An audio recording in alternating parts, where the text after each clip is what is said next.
Welcome to Nana classes. दोस्तों, नाना classes के YouTube channel पे आपका स्वागत है। आज राजस्थान जीके की 166 नंबर क्लास, प्रतिदिन 50 क्वेश्चनों की क्लास रोजाना 9 बजे आपको प्राप्त होती है। हमारे सवाल आपके जवाब और अब इन क्लासों में चल रही है क्लास 8 राजस्थान अध्ययन का एक पार्ट हो चुका है। आज दूसरे पार्ट की हम चर्चा करने जा रहे हैं, जिसमें आपको राजस्थान अध्ययन की बुक का विवरण दिया जा रहा है। और आज के इस क्लास में आपको ऐसे कुछ क्वेश्चन मिलेंगे जो राजस्थान पुलिस में सीधे सीधे पूछे गए, क्योंकि जीके ज्यादा टफ नहीं आ रहा है, सीधे सीधे किताबों में से आ जाता है। तो स्टार्ट करता हूं। उससे पहले सारे विद्यार्थी लाइक शेयर जरूर कर देना वीडियो को। किस योजना का मुख्य उद्देश्य बालिका संरक्षण में संलग्न व्यक्तियों और संगठनों को सम्मानित करना है? देखो, ये आरबीएससी की बुक के अंदर क्वेश्चन दिए हुए हैं। तो गरिमा बालिका संरक्षण व सम्मान योजना है। इस योजना का मुख्य उद्देश्य बालिका संरक्षण में संलग्न व्यक्तियों और संगठनों को सम्मानित करना है। तो गरिमा बालिका संरक्षण व सम्मान योजना। किस योजना का मुख्य उद्देश्य शिक्षित युवाओं को 2 वर्ष की अवधि के लिए बेरोजगारी भत्ता देना? और ये क्वेश्चन राजस्थान पुलिस में आ गया। वहां उसने क्या पूछा कि जो बेरोजगारी भत्ता दिया जाता है उसमें पुरुषों को और महिलाओं को कितने रुपए दिए जाते हैं? तो पुरुषों को पैसे दिए जाते हैं 3500 रुपए प्रति माह और महिला को दिए जाते हैं 4500 रुपए, ठीक है, प्रति महीना। अब ये क्वेश्चन अभी आ गया। इससे पहले एक एग्जाम हुआ था, उसमें ये पूछा था कि राजस्थान में शिक्षित युवाओं के लिए जो एक योजना चली हुई है वो कौन सी है? बेरोजगारी भत्ता देने की योजना चली है, वो कौन सी है? मुख्यमंत्री युवा संबल योजना। किस योजना का मुख्य उद्देश्य सामुदायिक सहयोग के माध्यम से भूजल प्रबंध में सुधार लाना है? और सबसे ज्यादा क्वेश्चन जो पेपर में आ रहे हैं वो योजना के आ रहे हैं। जैसे हमारा ये वीडियो है ना, इसमें से मान लो ये 55 योजना डाली है, 55 में से कम 20 योजना पेपर में आ चुकी है कांस्टेबल में, मुख्य। तो किस योजना का मुख्य उद्देश्य सामुदायिक सहयोग के माध्यम से भूजल प्रबंध में सुधार लाना है? तो अटल भूजल योजना। ये बड़ी शानदार योजना है, अटल भूजल योजना, जो 2020 में चली थी। वर्ल्ड बैंक और भारत सरकार के सहयोग से चल रही है। राजस्थान के इसमें 17 जिले शामिल है। टोटल 7 राज्यों में राजस्थान के टोटल 7 राज्य जिसमें राजस्थान है। राजस्थान में 17 जिले। राजस्थान जन आधार योजना कब शुरू हुई थी? राजस्थान जन आधार योजना, और ये भी चर्चा में, भामाशाह की जगह जन आधार योजना 2019 में शुरू हुई थी और पूर्ण रूप से लागू कब हो गई? 1 अप्रैल 2020 से। और अभी 1 अप्रैल 2022 से ये घोषणा होगी कि कोई भी सरकारी काम है वो जन आधार कार्ड पे ही होगा। राज्य में चाइल्ड हेल्पलाइन है तो आपातकालीन पहुंच सेवा का टोल फ्री नंबर कौन सा है? राज्य में चाइल्ड हेल्पलाइन नंबर। देखो, इससे प्रश्न आपको आते हैं। कोविड-19 या कोई भी राज्य की कोई शिकायत करने तो 181 है। चाइल्ड हेल्पलाइन नंबर की बात करें तो 1098। बेटी बचाओ बेटी पढ़ाओ अभियान की शुरुआत प्रधानमंत्री नरेंद्र मोदी द्वारा कब की गई थी? बड़ा ही खास है। बेटी बचाओ बेटी पढ़ाओ की शुरुआत जो हुई थी ये 2015 के अंदर हुई थी। कब? 2015 को, 22 जनवरी 2015 को इसकी पानीपत हरियाणा से इसकी शुरुआत हुई थी। और अपने राजस्थान में बेटी बचाओ बेटी पढ़ाओ की ब्रांड एम्बेसडर है जो जयपुर की और राजस्थान की पैरा निशानेबाज है अवनी लेखरा। राज्य सरकार द्वारा राज्य महिला आयोग का गठन कब किया गया? देखो, जो एक्स्ट्रा मैं तथ्य आपको बता रहा हूं ये परीक्षा की दृष्टि से इंपॉर्टेंट है। अभी होमगार्ड का एग्जाम हुआ है, उसमें भी आपको ये क्वेश्चन मिले हैं, करंट के प्रश्न मिले, मैंने टेलीग्राम पे डाल दी। तो वीडियो की डिस्क्रिप्शन में टेलीग्राम का लिंक है, वहां जरूर ज्वाइन कीजिए। और एक आपके लिए बहुत बड़ी खुशखबरी कौन सी? कल से शुरू हो रही है आपके लिए Rajasthan current affair test series 2021-22। कल सुबह 10 बजे पहला टेस्ट आपको मिल जाएगा जनवरी 2021 की करंट अफेयर्स की क्वेश्चन प्लस 17वीं वन रिपोर्ट 2021। तो सीरीज शुरू हो चुकी है। मात्र 49 रुपए में 30 टेस्ट शेड्यूल के अनुसार पीडीएफ शेड्यूल की डाली जा चुकी है। जनवरी 2021 से हमने शुरू किया है, मई 2022 तक हम करवाएंगे। यानी जो विद्यार्थी कंप्यूटर अनुदेशक की तैयारी करें उससे पहले हम पूरा 2022 को कवर कर लेंगे। और इसमें 5 बार अटेम्प्ट कर सकते हो, 1 साल की इसमें वैलिडिटी रहेगी। और बड़ा शानदार है, आपके करंट अफेयर्स को 4 चांद लगाने के लिए ये शुरू हो चुका है। इसके अलावा आपको हम बता देते हैं आपके लिए स्पेशल क्या है। कंप्यूटर अनुदेशक परीक्षा के लिए टेस्ट सीरीज चल रही है और राजस्थान जीके की 50% 50 दिन मात्र 50 रुपए में चल रही है और पीटीआई की चल रही है। तो राज्य सरकार द्वारा राज्य महिला आयोग का गठन कब किया गया? 15 मई 1999 को। और वर्तमान में राज्य महिला आयोग की जो अध्यक्ष है वो रेहा चिश्ती है। भूदान आंदोलन की शुरुआत किसके द्वारा की गई? बड़ा ही सिंपल सा क्वेश्चन। देखो, कक्षा 8 की बुक में इस प्रकार का क्वेश्चन दिया हुआ है। भूदान आंदोलन की शुरुआत विनोबा भावे के द्वारा की गई। राजस्थान निःशुल्क व अनिवार्य बाल अनिवार्य व बाल शिक्षा का अधिकार अधिनियम 2010 को लागू कब किया गया? और रीट के एग्जामों के लिए इस प्रकार के क्वेश्चन आपको बड़े शानदार तरीके से पढ़ने होंगे, तो निरंतर जुड़े रहे जो रीट के विद्यार्थी हैं।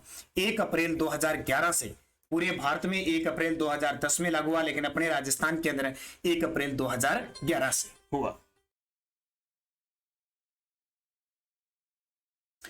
अगला क्वेश्चन देखिए, राजस्थान निःशुल्क व अनिवार्य व बाल शिक्षा का अधिकार अधिनियम 2010 के तहत निजी स्कूलों में कमजोर व पिछड़े वर्ग के बच्चों के लिए कितने प्रतिशत सीटें आरक्षित है?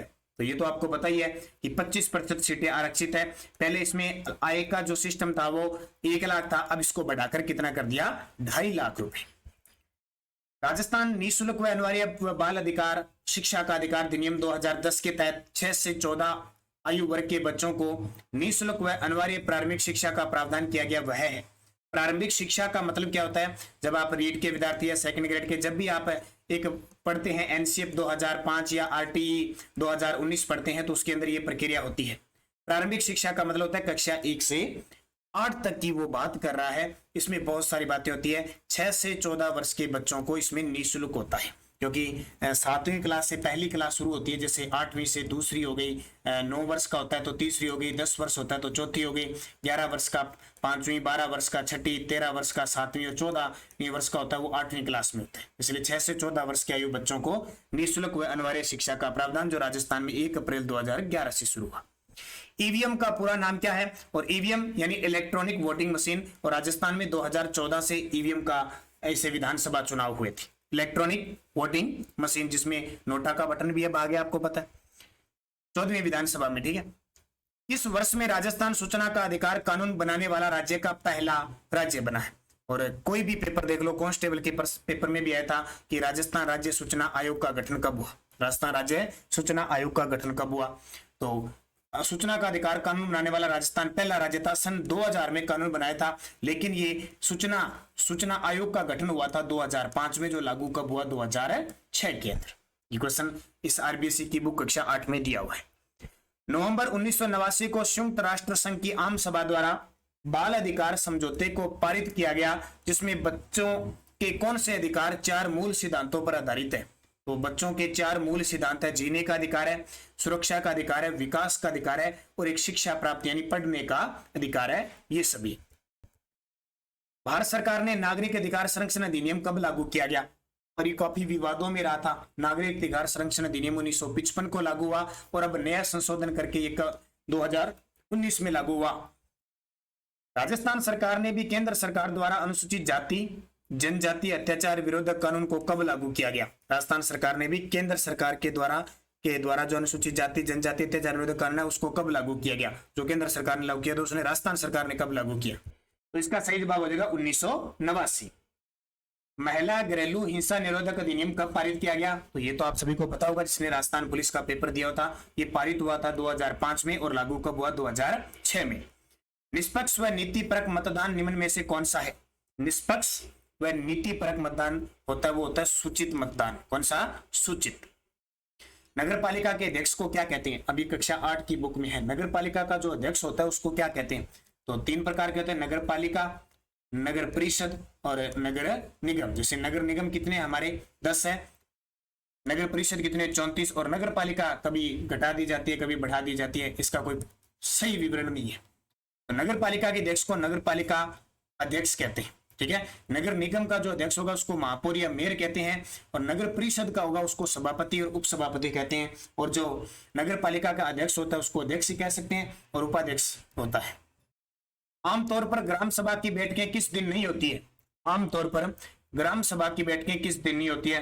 तो 26 जनवरी को होती है, 15 अगस्त को होती है, 2 अक्टूबर को होती है, 31 दिसंबर को नहीं होती है। इसके अलावा होती है 1 मई को, जो श्रमिक दिवस मनाया जाता है। नगरीय स्वशासन की इकाई निम्न में से कौन सी एक नहीं है? अब नगरीय स्वशासन की इकाई 3 है, नगर पालिका भी है, नगर परिषद भी है, नगर निगम भी है। ये जिला परिषद नहीं, ये पंचायती राज की ग्रामीण स्वशासन की इकाई है। हमारे देश में किस संविधान संशोधन विधेयक द्वारा पंचायती राज व्यवस्था को अपनाया गया? ये देखिए इतना सिंपल प्रश्न है, बार बार एग्जाम में आता है फिर भी। और राजस्थान जीके का लगभग 100 में से मान के चलो आप 70 से 80% क्वेश्चन इस प्रकार के पूछे जा रहे हैं। देखा ना आपने राजस्थान पुलिस के में, राजस्थान में जिले कितने हैं, कितने नगर निगम है, कितने संभाग है, ऐसे प्रश्न पूछेंगे। सरपंच अपना त्याग पत्र किसको देता है? ग्राम पंचायत का अध्यक्ष कौन होता है? मुख्यमंत्री। अशोक गहलोत पहली बार मुख्यमंत्री कब बने? यानी राजस्थान जी के बड़े आसान थे क्वेश्चन, और जो लेंथी दिए तो वो बहुत ही लेंथी दिए। तो 73वें संविधान संशोधन के तहत पंचायती राज व्यवस्था को अपनाया गया था। जो राजस्थान में अपनाया था वो 24 अप्रैल, जैसे हमारे भारत में 24 अप्रैल 1993 को अपनाया गया था 73वें संविधान संशोधन को, और हमारे राजस्थान के अंदर 13 अप्रैल 1994 को अपनाया गया। ग्राम पंचायत का मुखिया कौन होता? अब देखो ये प्रश्न आया था, आरबीएससी की बुकों में बहुत कुछ पढ़ा हुआ है। हमारी आरबीएससी की बुक आप 6ठी 7वीं 8वीं 9वीं सब बुकें दी हुई है। आप लगाना आरबीएससी बुक कक्षा 8 बाई नानक क्लासेज, आपको पूरी मिल जाएगी। इसका उत्तर आएगा ग्राम पंचायत का मुखिया सरपंच होता है। सरपंच को शपथ कौन दिलाता है? जब उस समय पीठासीन अधिकारी होता है, निर्वाचन अधिकारी के रूप में वो दिलाता है। और सरपंच त्याग पत्र किसको देता है? तो वो हमेशा ग्राम विकास अधिकारी होता है ना, बीडीओ, उसको देते हैं। जिला परिषद का मुखिया कहलाता है। अब जिला परिषद का मुखिया होगा, यानी पंचायती राज भी 3 प्रकार का होता है ना, कि ग्रामीण जिसमें सबसे नीचे इकाई ग्राम पंचायत होती है, फिर पंचायत समिति होती है, और फिर जिला परिषद होती है। तो ग्राम पंचायत का अध्यक्ष तो सरपंच हो गया, पंचायत समिति का प्रधान हो गया, जिला परिषद का जिला प्रमुख हो जाएगा। पंचायत समिति का सरकारी पदाधिकारी क्या कहलाता है? देखो एक प्रशासनिक अधिकारी भी होता है, तो पंचायत समिति होता है ना, उसका सरकारी पदाधिकारी होता है खंड विकास अधिकारी, जिसको हम बीडीओ कहते हैं।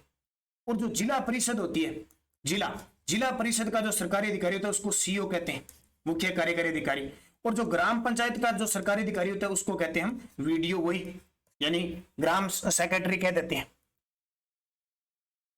पंचायत समिति का मुखिया क्या कहलाता है? अब वो पंचायत समिति का एक पर्सन मैंने सारे छोटे छोटे बनाए हैं ताकि हर एक क्वेश्चन का पता लग जाए। इस प्रकार के क्वेश्चन ही आपको बनाएंगे। तो पंचायत समिति का कौन होगा? प्रधान होगा। राजस्थान में पहला ग्राम न्यायालय किस स्थान पर खोला गया? राजस्थान का पहला ग्राम न्यायालय बस्सी जयपुर के अंदर खोला गया। कहां पे? बस्सी जयपुर में खोला गया।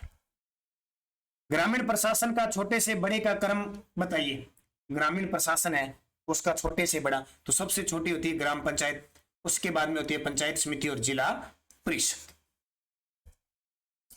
जिला परिषद के कार्यों में शामिल नहीं है। अब ये क्वेश्चन आ जाए ना तो टफ है, हमें पता नहीं चल पाता किसका क्या है, लेकिन अगर हिंट बढ़िया दिए दो तो 3 ऑप्शन तो एक जैसे होंगे, एक ऑप्शन अगर थोड़ा सा अलग हो तो हम अंदाजा लगा सकते हैं।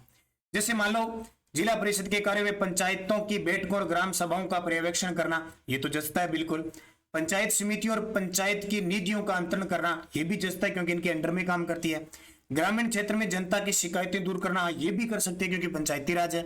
माध्यमिक शिक्षा की गुणवत्ता सुनिश्चित करना, अब देखो अलग ही मिल गया ये चौथा ऑप्शन, इससे कई बार सेट बैठ जाता है। ग्राम पंचायत के कार्य क्या है? अब 73वें संविधान संशोधन के तहत तो 29 कार्य, बहुत काम है, हम 29 कार्य याद तो कर नहीं सकते।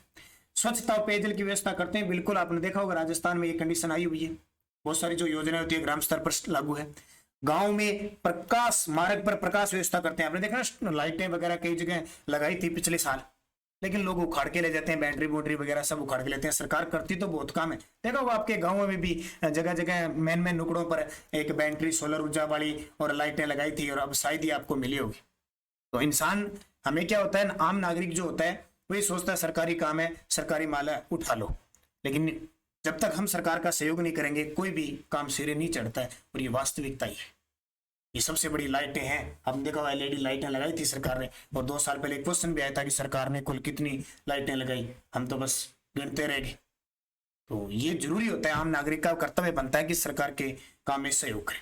मनरेगा कार्यक्रम का क्रियान्वयन में आवेदकों को रोजगार उपलब्ध करवाना, बिल्कुल सही है, तो प्रयुक्त है सभी।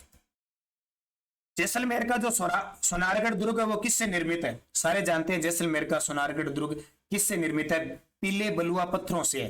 क्यों है? क्योंकि पीले बलुआ पत्थरों से है, इसलिए तो पीले जो पत्थर होते हैं वो सूर्य की किरण के कारण क्या है, सूर्य की किरण पड़ती है तो पीले रंग के चमकते हैं जैसे सोना है, इसलिए तो स्वर्णगिरी कहते हैं।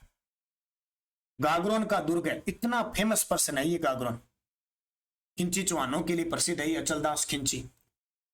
गागरोन का दुर्ग एक जल दुर्ग है, इतनी बार क्वेश्चन पूछा गया। अब मुझे कमेंट करके बताओ कि मैंने बहुत बार बता दिया कि गागरोन का दुर्ग है वो किन नदियों के संगम पर है, किन नदियों के संगम पर है। मिट्टी का किला नाम से कौन सा किला प्रसिद्ध है? अब मिट्टी का किला जब भी नाम आता है तो हम एक ही प्रसिद्ध कहते हैं, लोहागढ़ का किला, भरतपुर के अंदर लोहागढ़ का किला, जिसको लॉर्ड लेक कभी भी नहीं जीत पाए थे। द गोल्डन फोर्ट किस किले को कहते हैं? ये मैं बुक से ही सारे क्वेश्चन उठा के लाया हूं, हर एक पार्ट से सारे क्वेश्चन, ये कोई क्वेश्चन किसी भी प्रकार का वो सारे बनते हैं, क्योंकि आने वाले second grade, first grade, REET, इन सब में काम आएंगे। कोई भी वीडियो मेंस इन किताबों से प्रश्न आते आते हैं। द गोल्डन फोर्ट किसको कहते हैं? जैसलमेर के किले को। और कल एक विद्यार्थी, मैंने कुछ विद्यार्थियों को कहा था कि आप जैसलमेर, चित्तौड़गढ़ और मेहरानगढ़, इन 3 दुर्गों के नाम मैंने कहा था कि ये तीनों दुर्ग है वो किस पहाड़ी पे है। मैं जरा देखता हूं किन विद्यार्थियों ने मेरी बात पे अमल किया और किन विद्यार्थियों ने बताया था कि ये किस पहाड़ी पे है। जरा मैं नाम लेता हूं, क्या वास्तव में पिंकी डॉटर ऑफ रतनलाल, इनके द्वारा बताया गया कि जैसलमेर त्रिकुट पहाड़ी पे, मेहरानगढ़ चिड़िया टूक पहाड़ी पे और चित्तौड़गढ़ मेसा के पठार पे। बहुत ही शानदार आपका जवाब, बहुत बहुत धन्यवाद आपको पिंकी जी। इसके अलावा राजनंदिनी, इन्होंने बताया था जैसलमेर त्रिकुट पहाड़ी पे, मेहरानगढ़, चित्तौड़गढ़। बहुत ही अच्छी बात है। पवन कुमार यादव के द्वारा बताया गया, बहुत ही शानदार। ओम प्रकाश बेरवा जी ने बताया था। इसके अलावा मैं देखता हूँ किसी और के बात जची या नहीं जची। प्रियंका बिश्नोई, इन्होंने बताया था। प्रियंका बिश्नोई जी, बहुत अच्छी बात है, आपने गौर किया मेरी बात पे। जो गौर करेगा, वास्तव में मैं दिल से कहता हूं, वो बहुत जल्द कामयाब होगा, जल्द कामयाब होगा, बहुत जल्द कामयाब होगा, अगर आप मेरी बात पे गौर करते हो। तो 3-4 विद्यार्थियों ने कमेंट में जवाब दिया इनकी, मेरे को लगता है उन्होंने बहुत अच्छे तरीके से वीडियो को देखा होगा, तो बहुत अच्छी बात है आपकी, इसलिए ये वीडियो दिया जा रहा है। मेरा टाइम इतना बिजी शेड्यूल रहता है, फिर भी मैं आपको ये 9 बजे की क्लास देता हूं, तो आप इस पर जरूर गौर कीजिए। कोई भी एग्जाम दोगे आप, सुबह 7 बजे करंट की क्लास और शाम 9 बजे अगर राजस्थान जीके की क्लास देखते रहे, उसका बेड़ा पार है। बाकी सब्जेक्ट आपको पढ़ने हैं, जितना मेरे से कोशिश बन पाता है, और जितना मैं यूट्यूब पे देखो वीडियो बनाना बहुत टाइम लग जाता है, इसलिए मैंने सिस्टम आपके लिए स्पेशल ऐप पे भी स्टार्ट कर दिया। राजस्थान जीके मैंने स्टार्ट कर दिया, कंप्यूटर अनुदेशक की मैंने कर दी 50% वाली पीटीआई, बाकी और भी है वीडियो मेंस, लेकिन इतना टाइम मेरे को मिल नहीं पाता कि मैं ये सारा कुछ कर पाऊं, लेकिन धीरे धीरे मैं सब पटरी पे ले आऊं। तो द गोल्डन फोर्ट किसको कहते हैं? जैसलमेर के किले को कहते हैं। इस दुर्ग का सर्वाधिक उच्च भाग कटारगढ़ कहलाता है, यानी दुर्ग है, दुर्ग के ऊपर वाला भाग कटारगढ़ है, उसको कहते हैं कुंभलगढ़। दुर्ग का ऊपरी भाग है कटारगढ़, यानी उसकी आकृति कटार के समान है, इसलिए कटारगढ़ कहते हैं। और ये प्रसिद्ध क्यों है? 2 चीजों के लिए प्रसिद्ध है। इस कटारगढ़ दुर्ग में बैठे कुंभा की हत्या 1468 में उसके पुत्र उद्दा ने की थी, और इसी कटारगढ़ के बादल महल की जूनी कचेरी में 9 मई 1540 को महाराणा प्रताप का जन्म हुआ था, और इसको मेवाड़ की आंख भी कहते हैं। देलवाड़ा का जैन मंदिर कहां स्थित है? बड़े सिंपल प्रश्न है, फिर भी पेपर में आपको मिलेंगे ये, और बहुत सारे विद्यार्थियों ने सिंपल प्रश्न गलत करके आगे मैंने बहुत बार देखा है। तो देलवाड़ा का जैन मंदिर कहां पे है? आबू पर्वत है, सिरोही के अंदर है।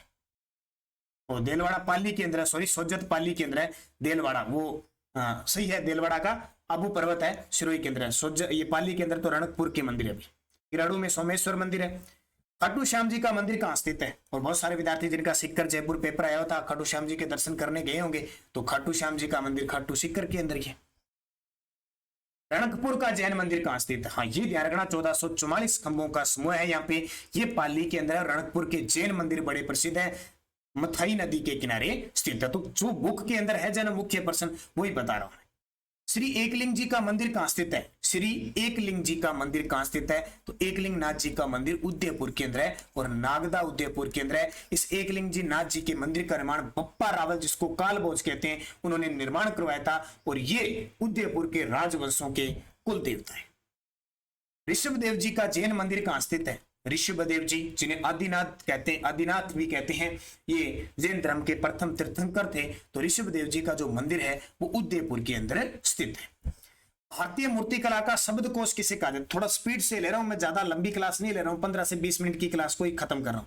भारतीय मूर्तिकला का शब्दकोश किसको कहते हैं? विजय स्तंभ को, क्योंकि ये विजय स्तंभ सारंगपुर युद्ध की विजय की उपलक्ष्य में 1437 में कुंभा ने बनाया था, और इस दुर्ग के अंदर, इस स्तंभ के अंदर इतनी हिंदू देवी देवताओं की मूर्तियां, भगवान विष्णु की मूर्तियां, इसलिए से भारतीय मूर्तिकला का अजायबघर शब्दकोश कहा जाता है। बनी ठनी चित्र किस शैली का है? सिंपल से प्रश्न है, पेपर में आते हैं। बनी ठनी किशनगढ़ शैली का है। 1973 में इस पे 20 पैसे का डाक टिकट जारी किया गया था। मोरध्वज निहाल चंद ने इसको बनाया था। मैं सारे बताता हूँ, राजा सामंत सिंह के काल में बनी थी। मंदिरों का विकास किस काल से माना जाता है? तो मंदिरों का जाहिर सी बात जब भी आए तो गुप्त काल से माना जाता है। सबसे ज्यादा मंदिर बने थे, क्योंकि गुप्त काल को हिंदू स्थापत्य कला का स्वर्ण काल कहते हैं। मिट्टी की मूर्तियों को आग में पकाकर बनाने की कला क्या कहलाती है? बड़ा ही सिंपल सा प्रश्न है। मिट्टी की मूर्तियों को जब आग में पकाकर, उसको टेराकोटा कहते हैं, और टेराकोटा मोलेला राजमंद का प्रसिद्ध है। थेवा कला प्रतापगढ़ का प्रसिद्ध है और थेवा कला में सोनी जी परिवार है प्रतापगढ़ के, बहुत ही प्रसिद्ध है। उस्ता कला बीकानेर की प्रसिद्ध है। मुनवती कला ये भी बीकानेर की प्रसिद्ध है। एक कोफतगिरी प्रश्न आया था, जयपुर की प्रसिद्ध है। सालिम सिंह की हवेली, नथमल की हवेली और पटुओं की हवेली किस जिले में? सारे जानते हैं नथमल, सालिम, पटुओं की हवेली जैसलमेर के अंदर स्थित है। मुस्सी महारानी की छतरी किस जिले में है? मुस्सी महारानी की छतरी अलवर में है। कितने खंभों की? 80 खंभों की छतरी है। 80 खंभों की, 84 खंभों की छतरी कहां पे है? तो 84, 80 अलवर में है, तो 84 बूंदी के अंदर है। कहां पे? बूंदी में। किस शैली के चित्रों में कंदम वृक्ष को अधिक महत्व दिया गया है? किस शैली के चित्रों में कंदम वृक्ष को अधिक महत्व दिया गया है? तो जो उदयपुर शैली है, जो राजस्थान की सबसे प्राचीन शैली है, मेवाड़ शैली, उदयपुर शैली, उसमें दिया गया है। 32 खंभों की छतरी किस दुर्ग में स्थित है? 32 खंभों की छतरी, अब राजस्थान में 32 खंभों की छतरी दो है। एक तो है रणथंभौर दुर्ग में 32 खंभों की छतरी, जिसका निर्माण राजा हमीर देव चौहान ने अपने पिता जेतर सिंह की याद में करवाया था, जिसको न्याय की छतरी कहते हैं। एक 32 खंभों की छतरी मांडलगढ़ भीलवाड़ा में है, राणा सांगा की बनी हुई है। राणा सांगा की भी है। एक 32 खंभों की छतरी मांडलगढ़ भीलवाड़ा में और है, वो जगन्नाथ कछावा की बनी हुई है। आज का अंतिम प्रश्न, राजस्थान के राज्यों में सर्वप्रथम 19 सितंबर 1803 को किस राज्य ने अंग्रेजों के साथ संधि की थी? 29 सितंबर 1803 को तो भरतपुर ने संधि की थी। तो ये आपकी क्वेश्चन एक दो और है। हुरडा सम्मेलन का आयोजन भीलवाड़ा में कब किया गया? हुरडा सम्मेलन मराठों को बाहर निकालने के लिए राजाओं ने 17 जुलाई 1734 को किया, लेकिन स्वार्थपन के कारण राजा इकट्ठे नहीं हो सके। 1857 की क्रांति का प्रारंभ भारत में सर्वप्रथम कहां से हुआ? तो 1857 की क्रांति में भारत में सर्वप्रथम जो हुआ वो मेरठ से हुआ था 10 मई 1857 को। जब राजस्थान से पूछे तो 28 मई 1857 को नसीराबाद से। 1857 की क्रांति के समय मारवाड़ का पॉलिटिकल एजेंट किसे नियुक्त किया गया? 1857 की क्रांति के समय मारवाड़ का जो पॉलिटिकल एजेंट था वो था मोकमेशन। जैसे कोटा का कौन था? मेजर बर्टन, जयपुर का इडन, मेवाड़ का सावर्स, और उस समय एजीजी कौन था? George Patrick Lawrence. पूर्वी राजस्थान या राजस्थान संघ की राजधानी कौन सी थी? ये पूर्वी राजस्थान दूसरा चरण है, जो 25 मार्च 1948 को स्थापित हुआ था। 9 इसमें रियासतें मिलाई थी। इसकी राजधानी बनाई गई थी कोटा को। एकीकरण से पूर्व राजस्थान में केंद्र शासित प्रदेश कौन सा था? सारे जानते हैं अजमेर, मेरवाड़ा। और अभी ये इससे पहले जस्ट जो कॉलेज इसका हाईकोर्ट एलडीसी का पेपर हुआ था उसमें क्वेश्चन आया था। राजस्थान की एकमात्र जनजाति जिसे भारत सरकार ने आदिम जनजाति समूह में शामिल किया है वह कौन सी है? तो वो सहरिया कहाँ रहती है? 12। तो ये आज के 56 प्रश्न, ये मुख्य कक्षा 8 की आरबीसी की बुक है ना, वो क्लियर हो चुकी है आपकी। कोशिश करूंगा और भी आपको बुक देने की, उसमें शानदार प्रश्न। अब 9वीं क्लास की बुक से मैं आपको क्वेश्चन दूंगा ताकि हर एक क्वेश्चन क्लियर है। उसके तो वीडियो को लाइक शेयर जरूर कर लेना। धन्यवाद। जय हिंद, जय भारत।